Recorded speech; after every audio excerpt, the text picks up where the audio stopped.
Astaghfirullah. Bismillahirrahmanirrahim. Assalamualaikum warahmatullahi wabarakatuh. Alhamdulillah wassalatu wassalamu ala Rasulillah wa ala alihi wa sahbihi wa mawalah wa la hawla wa la quwata illa billahi wa ba'du. Qala Allahu azza wa jalla ya ayyuhalladzina amanu taqullaha haqqa tuqatih wa la tamutunna illa wa antum muslimun, amma ba'du.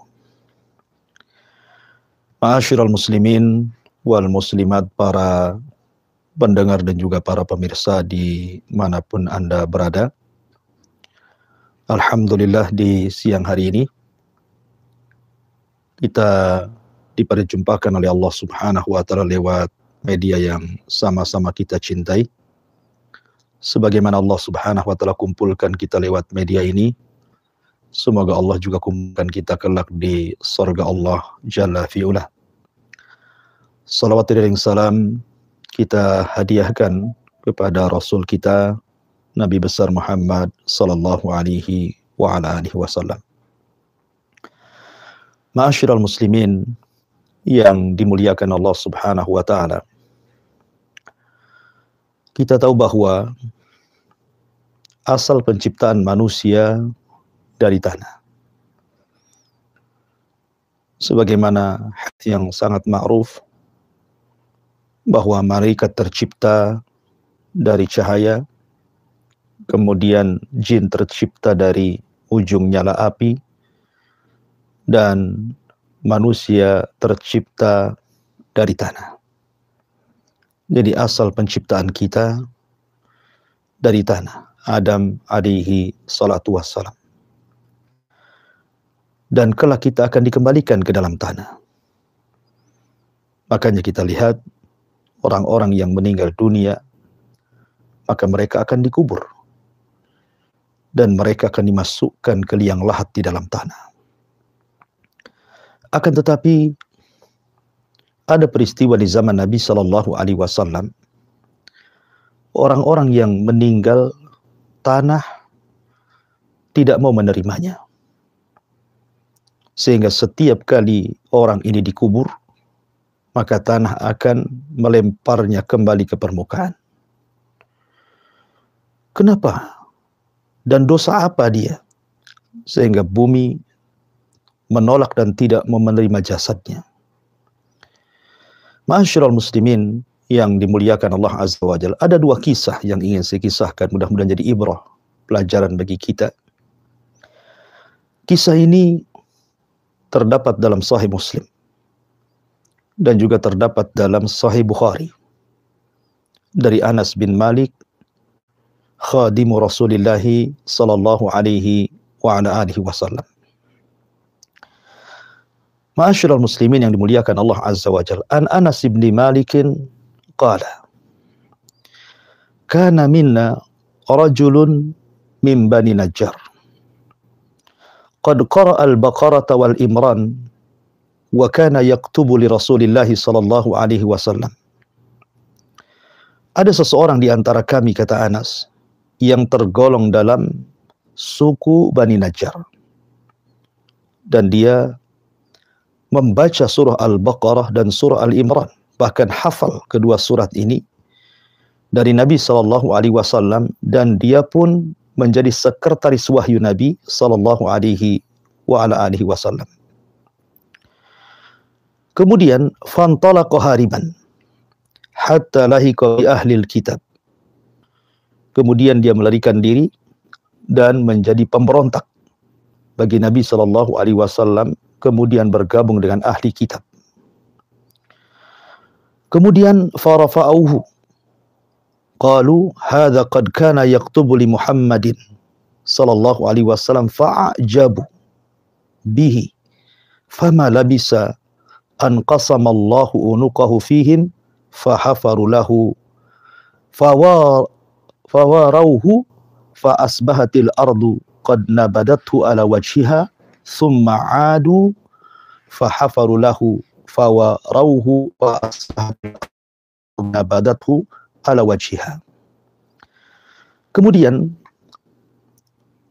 ketika dia bergabung menjadi pemberontak dan bergabung dengan ahli kitab, mereka memberikannya kedudukan sangat penting dan berkata, orang ini adalah orang yang biasa menyalin wahyu dari Muhammad dan mereka sangat senang dengannya.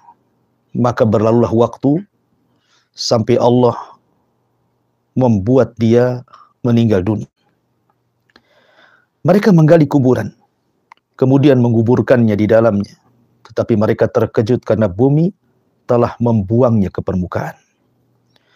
Kemudian mereka menggali kuburan cukup dalam kedua kalinya, tetapi bumi pun tetap mengembalikan dan membuang ke permukaan.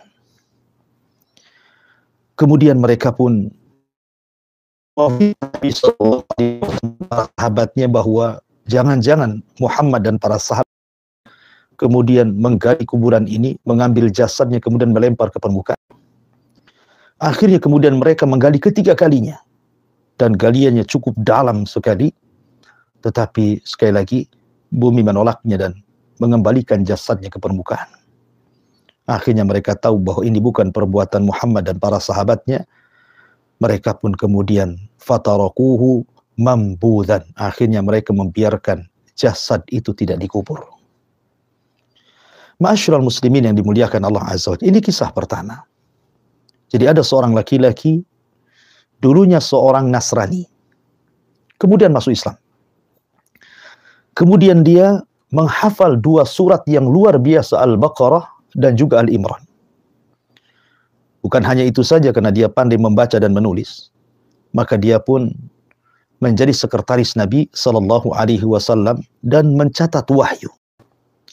Entah mengapa, tiba-tiba kemudian dia berbalik agama, kembali kepada agama semula. Dia pun menjadi Nasrani dan melakukan pemberontakan kepada Nabi dan para sahabat Nabi Sallallahu Alaihi Wasallam. Karena dia pernah menjadi orang penting, penulis wahyu bagi Nabi SAW, tentu dihormati oleh kawan-kawannya sesama ahli kitab. Maka diberikan kedudukan yang sangat penting karena dia mengetahui rahasia Rasul dan juga para sahabatnya. Akhirnya Allah Subhanahu wa taala takdirkan orang ini mati. Dan Nabi SAW berdoa agar bumi menolak jasad ini. Dan kita tahu bahwa doa Nabi SAW pasti mustajab. Apalagi dulunya dia seorang penulis wahyu. Kemudian dia berdusta bahwa Muhammad itu tahu apa-apa. Dia tahu kecuali apa yang ia tulis saja. Dia tidak paham bahwa wahyu itu dihafal Rasul. Allah letakkan di dadanya. Tapi dia mengaku di hadapan ahli kitab bahwa Muhammad la yadri illa ma katabtu. Dia tidak tahu apa-apa kecuali apa yang aku tulis saja. Dusta atas nama Nabi Sallallahu Alaihi Wasallam. Akhirnya kemudian Allah Subhanahu wa taala takdirkan dia pun meregang nyawa. Dia pun meninggal dunia. Maka teman-teman sesama ahli kitab menguburkan jasadnya. Subhanallah. Bumi menolak jasadnya. Setiap dikubur, jasadnya akan dilempar ke permukaan oleh bumi. Setiap dikubur, jasadnya dilempar ke permukaan ke bumi. Akhirnya sesama ahli kitab menyangka bahwa jangan-jangan ini siasat Muhammad dan juga para sahabat. Sengaja malam-malam mereka menggali, kemudian mengambil jasadnya dan melempar ke permukaan. Akhirnya ketiga kalinya mereka menggali kuburan cukup dalam, supaya jangan sampai ada satupun yang mampu menggalinya. Akhirnya kemudian dibuatlah lubang yang sangat dalam sekali, kemudian dimasukkan jasad itu ke situ, kemudian mereka jaga, tengah malam tiba-tiba jasad itu sudah berada di atas bumi. Dan mereka mengetahui bahwa ini bukan perbuatan Rasul, bukan perbuatan sahabat Nabi Sallallahu Alaihi Wasallam. Tetapi ini adalah balasan dari Allah Subhanahu wa taala, al-jaza min jinsil amal. Bahwa setiap balasan itu disesuaikan dengan amalannya. Karena dia pertama sudah murtad, yang kedua berdusta atas nama Nabi Sallallahu Alaihi Wasallam. Ini kisah yang pertama. Ma'asyiral muslimin yang dimuliakan Allah Subhanahu wa taala. Kisah yang kedua, ketika Allah Subhanahu wa taala berfirman di dalam Al-Qur'anul Karim, di mana Allah Subhanahu wa ta'ala mengatakan, "Amanu idza darabtum fi sabilillahi fatabayyanu wa la taqulu liman alqa ilaikumus salama lasta mu'mina tabtaghu aradal hayatid dunya fa indallahi maghanimu katsirah kadzalika kuntum min qablu famannallahu 'alaikum fatabayyanu innallaha kana bima ta'maluna khabira." Wahai orang-orang yang beriman, apabila kamu pergi berperang di jalan Allah, maka telitilah, carilah keterangan, dan janganlah kamu mengatakan kepada orang-orang yang mengucapkan salam kepadamu, kamu bukan seorang mukmin, lalu kamu membunuhnya dengan maksud mencari harta benda kehidupan dunia, padahal di sisi Allah ada harta yang jauh lebih banyak dibandingkan yang lainnya. Begitu jugalah keadaan kamu dahulu, lalu Allah subhanahu wa ta'ala memberikan nikmat kepadamu. Dan Allah subhanahu wa ta'ala maha mengetahui apa yang kalian lakukan. Ma'asyiral muslimin yang dimuliakan Allah subhanahu wa ta'ala, ayat ini ada kisahnya. Dan Al-Imam Ahmad, Al-Imam Al-Baihaqi menyebutkan satu riwayat tentang asbab nuzul ayat ini. Dari Abdullah ibn Abi Hadrad radhiyallahu an, dia mengatakan, suatu ketika kami diutus oleh Nabi Shallallahu Alaihi Wasallam dalam bentuk sariyah. Sariyah itu pasukan yang tidak diikuti Nabi Shallallahu Alaihi Wasallam. Ketika itu Rasul memerintahkan beberapa orang untuk meneliti jalan, karena Rasul akan menyerang Mekah waktu itu dalam Fathu Mekah. Jadi Rasul meminta beberapa para sahabat untuk meneliti jalan. Kelak kalau pasukan itu berat, maka sudah jelas jalannya. Akhirnya kemudian berangkatlah sariyah ini sampai kepada tempat namanya Idham. Maka keluarlah beberapa kelompok dari kaum muslimin, di antaranya itu ada Abu Qatadah Al-Harith ibn Rib'i, kemudian ada Muhallim ibn Juthamah ibn Qais, dan yang lainnya. Lah, di antara sariyah itu ada namanya Al-Muhallib Al-Laythi. Al-Muhallib Al-Laythi. Muhallib Al-Laythi ini ikut dalam pasukan sariyah.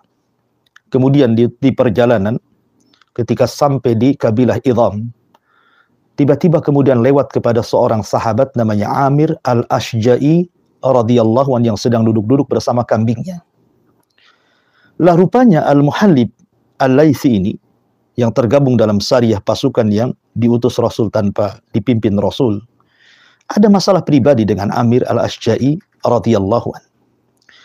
Kemudian ketika rombongan ini lewat di Idham, kemudian berjumpa dengan Amir Al-Ashja'i. Amir Al-Ashja'i ini berusaha mengucapkan salam. Assalamualaikum. Tetapi Muhallib Al-Laythi dan juga rombongan yang ikut sariyah itu tidak menjawab salamnya siapa? Amir Al-Ashja'i ini.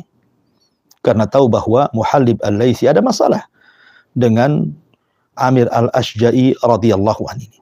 Entah mengapa kemudian cekcoklah keduanya. Muhallib Al-Laythi ini dengan Amir Al-Ashja'i yang berakhir dengan pembunuhan. Muhallib Al-Laythi akhirnya membunuh Amir Al-Ashja'i. Bukan hanya itu saja, diambil untanya. Kemudian diambil barang-barangnya. Kemudian mereka meneruskan tugasnya. Sampai akhirnya mereka pun pulang dan berjumpa dengan Nabi Shallallahu Alaihi Wasallam. Rupanya Nabi Shallallahu Alaihi Wasallam mengetahui peristiwa ini. Kemudian Nabi Shallallahu Alaihi Wasallam menanyakan kepada Muhallib Al-Laythi, betulkah engkau membunuh Amir Al-Ashja'i? Maka dia mengatakan, iya Rasul. Aku membunuhnya karena ini dan itu dan banyak alasan. Tapi Nabi SAW tahu bahwa Amir Al-Ashja'i dibunuh dengan cara zalim. Dia bukan karena ada masalah-masalah yang lain sehingga harus dibunuh. Sehingga Nabi Shallallahu Alaihi Wasallam murka. Kemudian Nabi Shallallahu Alaihi Wasallam sampai mengatakan, wallahi ma ghafarallahu lak, demi Allah, Allah tidak akan mengampuni dosamu. Walaupun riwayat yang tambahan ini ada yang melemahkan para ulama. Akan tetapi Kemudian Nabi Shallallahu Alaihi Wasallam pun memanggil keluarga Amir al-Ashja'i, suruh damai. Apakah harus ada qisas? Karena bagaimanapun dalam Islam membunuh dibunuh, ataukah membayar diat. Akhirnya kemudian sepakat keluarga Amir al-Ashja'i minta bayar diat dengan membayar 100 ekor unta. Dikiranya setelah peristiwa diat ini, Nabi Shallallahu Alaihi Wasallam tidak akan mempermasalahkan masalah ini. Sehingga Muhallib al-Aslami datang kepada Nabi Shallallahu Alaihi Wasallam dan mengatakan, istaghfir li ya Rasulullah. Ya Rasulullah, aku minta ampun, maafkan diriku. Maka Nabi Shallallahu Alaihi Wasallam tetap murka dan mengatakan, idhab la ghafarallahu lak. Pergilah, Allah Subhanahu wa taala tidak akan mengampuni dosamu.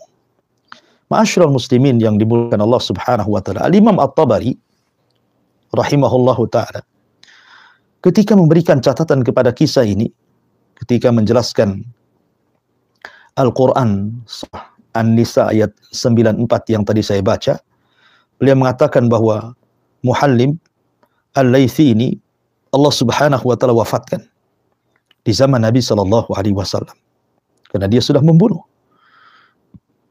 Allah Subhanahu wa taala hendak memberikan hukuman kepada dia. Sehingga akhirnya ketika dia dikubur, tiba-tiba bumi melempar jasadnya kembali. Dikubur lagi, ternyata jasadnya sudah di atas permukaan bumi. Dan begitu seterusnya. Akhirnya terpaksa, dia pun fa'ulkiya baina jabalaini, dilempar di antara dua gunung, kemudian dilempari dengan batu. Dan begitulah cara menguburkannya. Sampai-sampai Nabi SAW mengatakan, annal arda la tuqbal man huwa asyarru minhu. Annal arda la taqbal man huwa asyarru minhu. Sesungguhnya bumi itu tidak menerima manusia yang jauh lebih buruk dibandingkan Muhallim al-Laythi ini. Walakin Allah arada an yuriyakum ayah fi qatlil mu'min. Tapi Allah Subhanahu wa taala hendak memperlihatkan kepada kita tanda-tanda kebesarannya bahwa membunuh seorang mukmin ini bukan perkara ringan. Ini perkara besar. Sehingga Allah Subhanahu wa taala ingin memberikan pelajaran bagaimana bumi menolak jasadnya Muhallim al-Laythi ini karena dia telah membunuh seorang mukmin, Amir al-Ashja'i radhiyallahu an. Walaupun sekali lagi sebagian para ulama mengatakan ada sebagian riwayatnya fihi nadhar, tetapi ada juga sebagian riwayat yang dihasankan atau disahihkan oleh sebagian para ulama. Akan tetapi yang ingin saya katakan sebagai nasihat dalam mukaddimah kajian di siang hari ini, di sini ada 3 poin yang harus Anda hindari. Pertama, jangan sampai murtad. Lihat bagaimana kisah yang pertama. Yang kedua, jangan berdusta atas nama Nabi Shallallahu Alaihi Wasallam. Karena Nabi SAW mengatakan, man kadzaba alayya muta'ammidan falyatabawwa maq'adahu minan nar. Barang siapa yang sengaja seseorang berdusta atas nama Nabi Shallallahu Alaihi Wasallam, silahkan tempat duduknya di neraka. Kemudian yang terakhir, ingat darah seorang mukmin, darah seorang muslim itu sangat-sangat berharga dalam Islam, karena bagaimanapun darah seorang muslim lebih berharga dibandingkan dunia dan isinya. Kalau seandainya ada orang yang menghancurkan Ka'bah sekeping demi sekeping, jauh lebih berharga nyawa seorang mukmin daripada hancurnya Ka'bah yang kita tahu semuanya merupakan kiblat kaum muslimin. Wallahu a'lam bishawab. Ini yang saya sampaikan. Saya kembalikan kepada moderator, fal yatafaddal mashkura. Jazakallah khair Ustaz atas nasihat yang disampaikan di awal ATKJ ini. Semoga menjadi pelajaran berharga bagi kita semuanya. Perhatian pemirsa kaum muslimin dan muslimat dimanapun Anda berada di seluruh dunia. Disilakan untuk Anda yang ingin bertanya, Anda bisa mengirimkan pertanyaan Anda ke 081 901 010106. Baik Ustaz, saya bacakan pertanyaan pertama yang sudah masuk Ustaz. Dari Ibu Raden di Tanjung Uban. Assalamualaikum Ustaz. Waalaikumsalam warahmatullahi wabarakatuh. Membaca Al-Quran tetapi tidak paham panjang pendek huruf, apakah tetap mendapatkan kebaikan Ustaz? Iya, alhamdulillah. Apakah membaca Quran tanpa memperhatikan panjang pendeknya masih berpahala? Begitu pertanyaannya. Kita katakan bahwa panjang pendek dalam membaca Quran itu berkaitan dengan ilmu tajwid. Dan hukum ilmu tajwid sendiri adalah mustahab, sunnah, bagi orang yang mampu mempelajarinya dan Allah mudahkan untuk mempelajarinya. Tetapi walaupun demikian, karena ini perkara sunnah tentu berpahala, maka saya anjurkan, walaupun Anda sekarang belum fasih membaca Quran, belum teliti panjang pendeknya, teruslah belajar. Karena Nabi Shallallahu Alaihi Wasallam membedakan antara orang yang mahir membaca Quran, yang mampu membaca dengan tahsin dan tajwidnya, dengan orang yang mungkin bacaannya masih tertatih-tatih, masih belajar panjang pendeknya, makhrajnya dan begitu seterusnya. Nabi Shallallahu Alaihi Wasallam bersabda, "Al-mahiru bil Quran ma'a safaratil kiramil barara, walladhi yatata'ta'u fihi kana lahu ajran."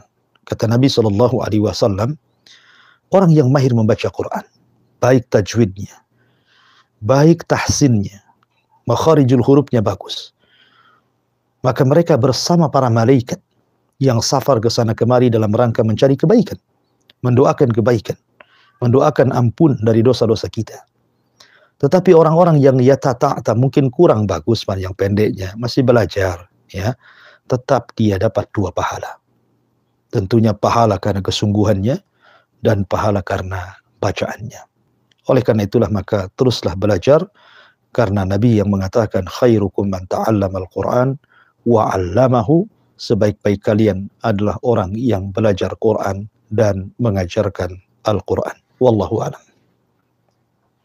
Syukran Ustaz atas penjelasannya. Demikian untuk penanya. Semoga bermanfaat apa yang sudah dijelaskan oleh Ustaz. Demikian juga untuk pendengar dan pemirsa yang lainnya. Baik, pertanyaan berikut datang dari Supriyadi di Tiban. Assalamualaikum Ustaz. Waalaikumsalam warahmatullahi wabarakatuh. Izin tanya Ustaz, jika kita lupa sholat Isya dan baru ingat siang besoknya, apakah boleh kita sholat ketika ingat Ustaz?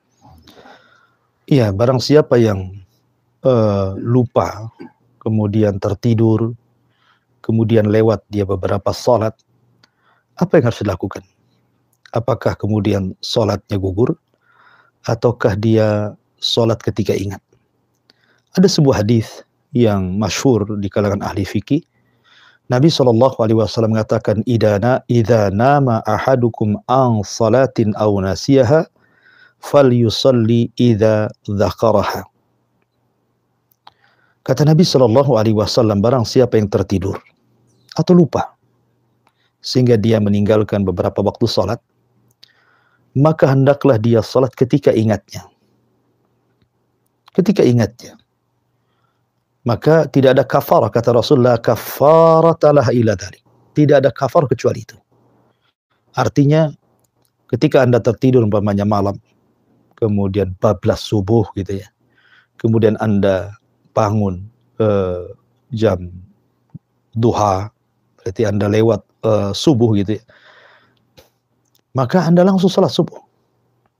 Sekalipun 2 waktu Anda, umpamanya Anda tertidur karena lelah letih setelah maghrib, tahu-tahu bangun di pagi hari jam 7 atau jam 8, otomatis kan 2 salat Anda terlewati itu, Isya dan subuh. Ya, kata para ulama, ketika Anda bangun Anda salat Isya, kemudian Anda salat subuh. Kata Nabi SAW, la kafarata laha illa dzalik. Tidak ada kafarah kecuali itu. Maka siapapun yang lupa ataupun tertidur karena sesuatu, kemudian dia meninggalkan sholat, maka sholatlah ketika terbangun, ataukah sholat ketika ingat. Wallahu a'lam. Jazakallah Ustaz atas penjelasannya, menjawab pertanyaan dari Bapak Supriyadi di Tiban ya. Semoga bisa dipahami apa yang sudah dijelaskan oleh Ustaz dan juga bermanfaat bagi kita semuanya. Baik, ada pertanyaan lagi nih sudah masuk dari Ibu Cici di Jaringan, Bogor Barat. Mungkin ke Bogor Barat, mungkin Jasinga ini. Ya, Assalamualaikum Ustaz. Waalaikumsalam. Afwan Ustaz, pertanyaan dari kawan.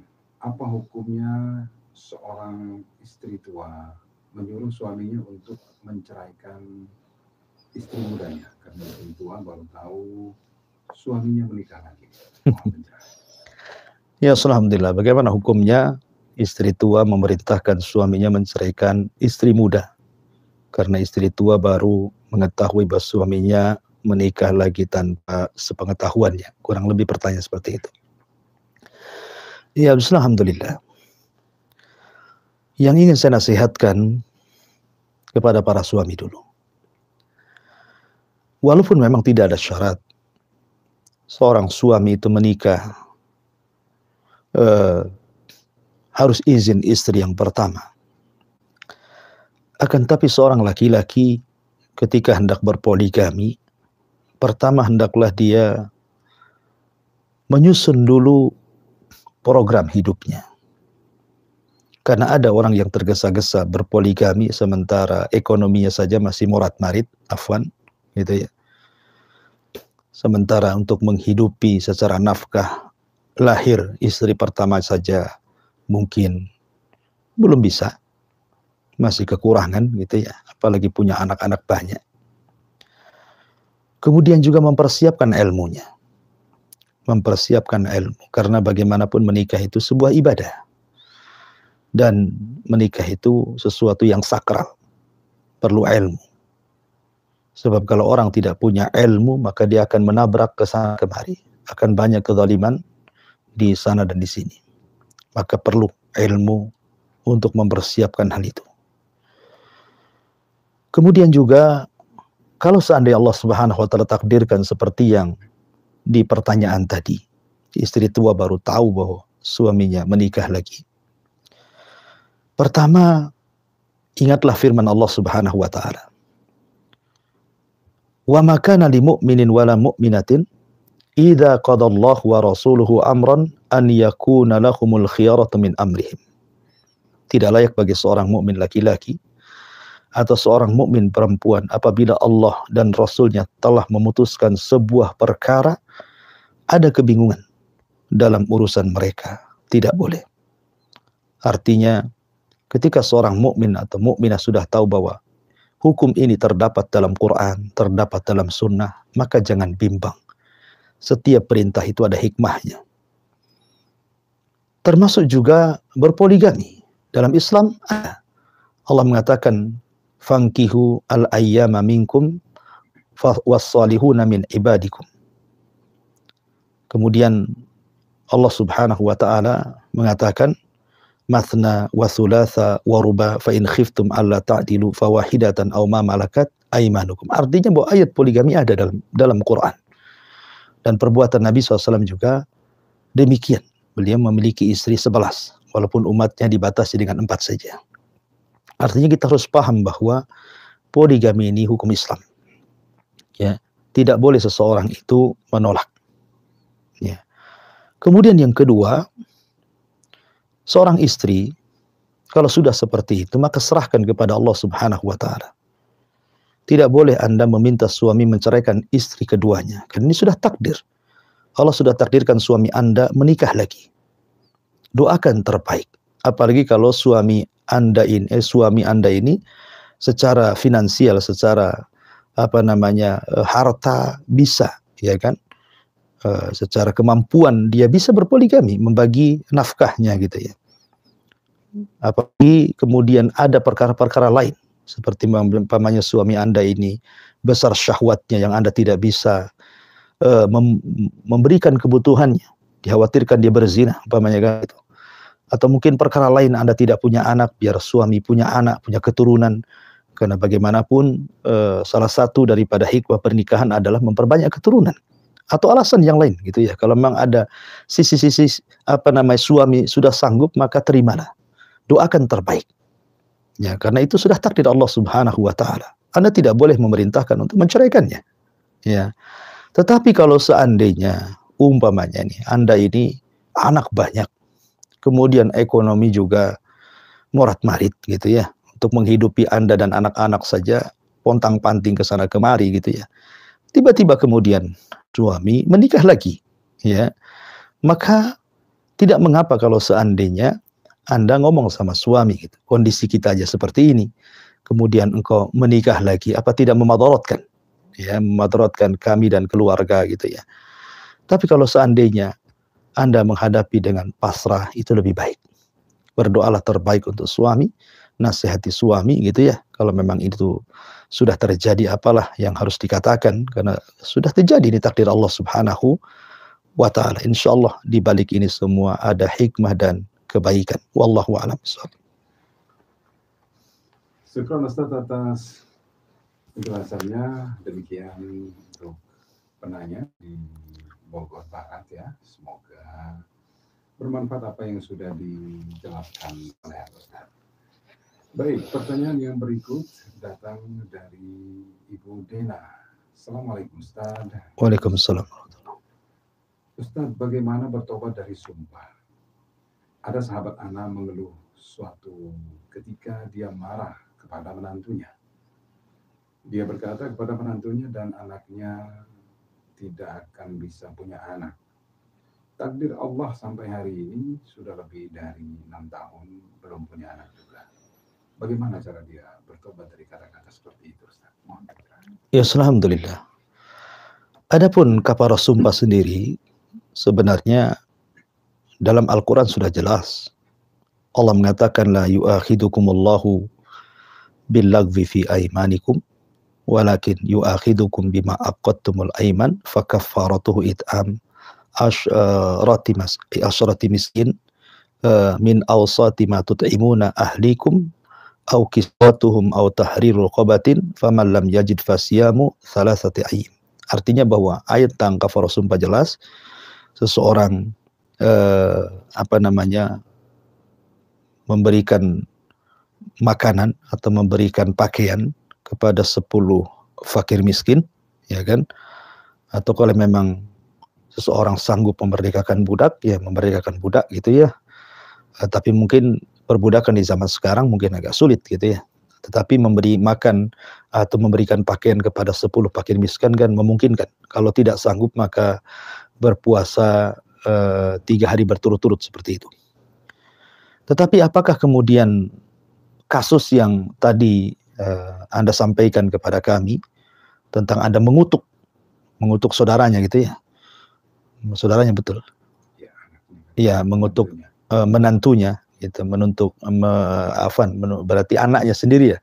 Orang tua mengutuk anaknya sendiri sebenarnya. Menantunya kan bagian daripada anaknya gitu ya. Karena marahnya orang tua, akhirnya kemudian dikutuk anaknya dengan sumpah serapah gitu, bahwa kau tidak akan punya anak gitu ya. Pertama, Anda bertobat kepada Allah Azza wa Jalla. Orang tua tidak boleh mengeluarkan kata-kata yang tidak baik untuk anaknya. Karena bagaimanapun terkadang menjadi doa. Apabila Anda kemudian mengucapkan kalimat buruk kepada anak Anda diaminkan para malaikat, apa yang terjadi? Ya, dan sekarang Anda sudah menyesal. Ternyata sumpah serapah Anda ini rupanya menjadi sebuah kenyataan. Sudah 6 tahun anak Anda tidak punya anak gara-gara Anda mengutuk seperti itu. Maka nasihat saya pertama bertobat kepada Allah Subhanahu wa ta'ala. Kemudian cabutlah sumpah serapah itu dengan cara memberi makan 10 fakir miskin atau memberikan pakaian terbaik kepada mereka, atau puasa 3 hari berturut-turut, itu sebagai kafarah sumpahnya gitu ya. Kemudian berbaik sangkalah dengan anak. Hubungan baik kembali rapatkan dengan anak. Karena tentu Anda mengatakan seperti itu kan karena kemarahan orang tua kepada anak. Dan bagi anak-anak tentu harus hati-hati muamalah dengan orang tua. Karena bagaimanapun muamalah dengan orang tua, kalau tidak hati-hati, orang tua itu bisa mengucapkan kata-kata kasar, buruk yang menjadikan doa keburukan bagi anaknya. Intinya bahwa cobalah hubungan baik direkatkan kembali antara orang tua dan anak, atau anak dengan orang tua, saling memaafkan. Ya, kemudian berdoalah kepada Allah Subhanahu wa ta'ala agar Allah memberikan keturunan kepada Anda semuanya. Dan tidak ada yang mustahil bagi Allah Azza wa Jalla. Kalau Allah mentakdirkan, pasti Allah akan berikan keturunan. Kalau belum, maka bersabarlah. Karena bagaimanapun orang yang tidak punya anak terkadang Allah sedang uji. Tapi berapa banyak orang yang bertahun tidak punya anak, tiba-tiba kemudian Allah berikan keturunan. Dan itu juga ada sejarahnya, seperti Nabi Ibrahim, sudah lama menikah, ya sudah tua pun, tapi dengan doa yang tidak berhenti akhirnya kemudian punya anak. Kemudian Nabi Zakaria dengan doa yang tidak berhenti terus meminta kepada Allah Azza wa Jalla, akhirnya juga punya keturunan. Maka berdoalah kepada Allah Subhanahu wa Ta'ala dan jaga lisan, jangan sampai kemudian mudah mengucapkan sumpah serapah. Wallahu a'lam. Syukur Ustaz atas penjelasannya. Baik Ustaz, ada pertanyaan lagi yang masuk dari Bapak Ishak di Singapura, Ustaz. Assalamualaikum Ustaz. Waalaikumsalam. Semoga Allah senantiasa memberikan hidayah dan taufik kepada antum semua. Amin. Ana Ishak dari Singapura, soalan Ana, apakah jika hamba Allah itu berdosa dan kembali bertaubat berkali-kali, adakah Allah tidak membenarkan hambanya itu karena tidak istiqomah, Ustaz? Mohon pencerahannya. Iya, alhamdulillah. Alhamdulillah, rahmat Allah Subhanahu wa Ta'ala kepada hamba yang berdosa kemudian melakukan dosa lagi, bertobat, melakukan dosa lagi, bertobat, dan begitu seterusnya. Allah tidak pernah menutup pintu tobatnya. Allah tidak pernah menutup pintu tobatnya. Karena bukan syarat tobat itu tidak boleh mengulang dosa, mustahil. Manusia tidak mungkin mengulang dosa. Tidak mengulang dosa yang sama, dia akan mengulang dosa yang lain. Itulah sifat manusia. Karena dalam badan kita itu ada sesuatu yang wajib bermaksiat. Seperti apa? Mata memandang yang haram, telinga mendengar yang haram, hidung mencium yang haram, terkadang lisan mengucapkan kalimat yang haram, hati juga sama, tangan juga sama, kaki. Ada hal yang tidak mungkin kita hindari, bahwa kita akan berbuat dosa. Tetapi kan sebaik-baik orang yang berbuat dosa itu adalah bertobat. Karena Rasul yang mengatakan, kullu bani Adam khatta'un wa khairul khatta'ina tawwabun. Setiap anak Adam itu pasti melakukan kesalahan. Tetapi sebaik-baik orang yang melakukan kesalahan kan bertobat kepada Allah Subhanahu wa Ta'ala. Karena innallaha yuhibbu tawwabina wa yuhibbul mutatahhirin. Allah itu suka dengan orang yang tobat. Dan tidak mungkin orang bertobat kecuali harus berbuat salah. Sebab kalau seandainya Allah takdirkan semua manusia ini tidak ada yang berbuat dosa, pasti Allah akan binasakan semua orang tersebut dan Allah akan ganti dengan kaum yang berdosa kemudian bertobat kepada Allah Subhanahu wa Ta'ala, karena Allah suka dengan orang-orang yang bertobat. Dan manusia tidak lepas dari kesalahan. Tetapi yang jelas bahwa berusahalah setiap Anda berbuat dosa. Kalau itu dosa kecil, Anda langsung istighfar. Kalau itu dosa besar, maka cepatlah taubatan nasuha dengan mengakui bahwa dosa itu adalah perbuatan dia. Ya, kemudian dan dia juga berjanji untuk tidak melakukannya, dan kemudian juga dia mengikuti perbuatan dosanya dengan kebaikan itu. Ya, karena bagaimanapun Rasul yang mengatakan wa'at bi sayyi'atal hasanata tamhuha, ikutilah perbuatan buruk dengan kebaikan, pasti akan kebaikan itu akan menghapuskannya. Dan teruslah istiqomah. Ya, istiqomah. Jadi kalau suatu ketika tergelincir lagi, bertobat lagi. Tergelincir lagi, bertobat lagi. Seperti itulah sebaik-baik seorang hamba Allah Subhanahu wa Ta'ala. Karena kita tidak lepas daripada perbuatan dosa. Tetapi di antara rahmat Allah Subhanahu wa Ta'ala, kasih sayang Allah kepada kita, Allah tidak pernah menutup pintu taubatnya. Wallahu a'lam. Jazakallah khair Ustaz atas penjelasannya. Demikian untuk penanya di Singapura. Semoga bisa memahami apa yang sudah dijelaskan oleh Ustaz. Baik Ustaz, satu pertanyaan terakhir Ustaz. Datang dari penanya di Lumajang, Jawa Timur, dari Ibu Siti Masudas. Ibu Siti Masudah. Bismillah, saya mau tanya Ustaz, afdol yang mana nih Ustaz? Mengaminkan doa yang panjang lebar yang kita tidak paham artinya, tidak tahu artinya, biasanya setelah selesai sholat jamaah. Ataukah kita berdoa sendiri pendek tapi paham maksudnya? Demikian Ustaz, jazakumullahu khairan. Ya, alhamdulillah. Doa itu ada dua. Pertama, doa yang disebut dengan doa ibadah. Doa ibadah itu maksudnya doa rutinitas. Anda masuk kamar mandi, berdoa, Anda keluar kamar mandi berdoa, Anda sebelum tidur berdoa, setelah tidur berdoa, setelah azan berdoa, setelah sholat wajib berdoa. Itu namanya doa rutinitas yang dibaca itu saja. Ya, itu saja. Habis sholat itu juga yang dibaca. Sebelum tidur itu juga yang dibaca. Ya, doa sebelum makan itu juga. Sesuatu yang rutin dibaca maka disebut doa ibadah. Ya, doa rutinitas namanya kan, itu yang dibaca. Yang kedua ada doa masalah. Doa masalah ini doa kalau Anda ada masalah dengan keluarga, ekonomi, tetangga, anak-anak, orang tua, masalah dunia ya yang Anda hadapi gitu ya. Maka barulah Anda angkat kedua tangan, berdoa kepada Allah Subhanahu wa taala, kemudian meminta kepada Allah Azza wa Jalla agar diselesaikan urusannya. Ingat, Allah yang mendatangkan masalah, Allah yang akan menghilangkan masalah. Jangan meminta menghilangkan masalah kepada selain Allah. Karena yang membuat masalah itu Allah. Idza sa'alta fas'alillah. Kalau minta langsung kepada Allah. Wa idza sta'anta fasta'in billah. Kalau minta pertolongan, mintalah pertolongan kepada Allah Azza wa Jalla. Karena kita harus yakin Allah yang membuat masalah, Allah juga yang akan mengangkatnya. Karena Allah ketika mengirim sebuah masalah dalam bentuk musibah kepada kita, itu macam-macam. Terkadang Allah hendak mengangkat derajat kita, terkadang Allah hendak menguji kita, terkadang Allah Subhanahu wa taala hendak mengadab kita, wallahu a'lam. Ya, mana satu? Tetapi yang jelas bahwa setiap permasalahan itu pasti ada rentetan dengan ujian dari Allah Subhanahu wa taala, dan mintalah supaya Allah menyegerakan mengangkat masalah yang ada pada diri kita. Jadi kita lihat doa mana yang Anda maksud. Kalau Anda maksud adalah doa ibadah gitu kan, ya memang walaupun panjang harus dibaca, walaupun Anda tidak paham artinya pun harus dibaca. Ya, seseorang yang tidak paham artinya, seumpamanya habis sholat wajib kan di situ ada doa setelah sholat wajib. Anda tidak paham, tetap harus dibaca gitu walaupun tidak paham.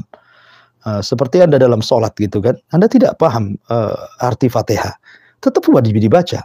Namanya doa rutinitas gitu. Tapi sebaiknya Anda pelajari artinya, Anda pelajari tafsirnya supaya paham gitu kan. Tetapi doa masalah kan sudah jelas. Memang Anda lagi terkena masalah, pasti Anda tahu masalah Anda. Dan doa masalah kan tidak harus berbahasa Arab. Ya, tapi kalau doa yang sifatnya ibadah, maka ada hal-hal yang tidak boleh diganti doa itu dengan bahasa Indonesia. Seperti umpamanya dalam sholat. Tidak bisa sholat diganti dengan bahasa Indonesia. Ya, memang sholat harus berbahasa Arab, ya harus dihafal doa-doa dalam sholat gitu ya. Karena itu bentuknya doa ibadah. Dan semua ibadah itu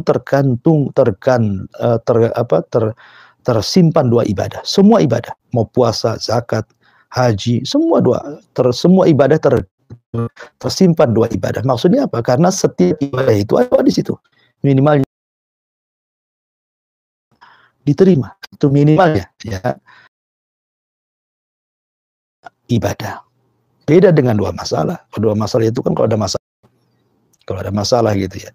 Adapun terkait dengan pertanyaan tadi, mana yang harus diaminkan gitu ya. Mana harus diaminkan? Ya, dua-duanya pun kalau perkara-perkara yang harus dibacakan amin di situ kita aminkan. Kalau ada tempat-tempat yang tidak dianjurkan untuk diaminkan, ya tidak perlu diaminkan gitu. Kalau doa masalah itu kan kita yang berdoa. Kita yang berdoa, kita pula yang mengaminkan gitu ya. Tapi kalau orang lain yang berdoa, lihat tempat-tempatnya. Ada tempat-tempat yang memang kita disuruh mengaminkan, ada tempat-tempat yang tidak disyariatkan untuk diaminkan. Wallahu a'lam.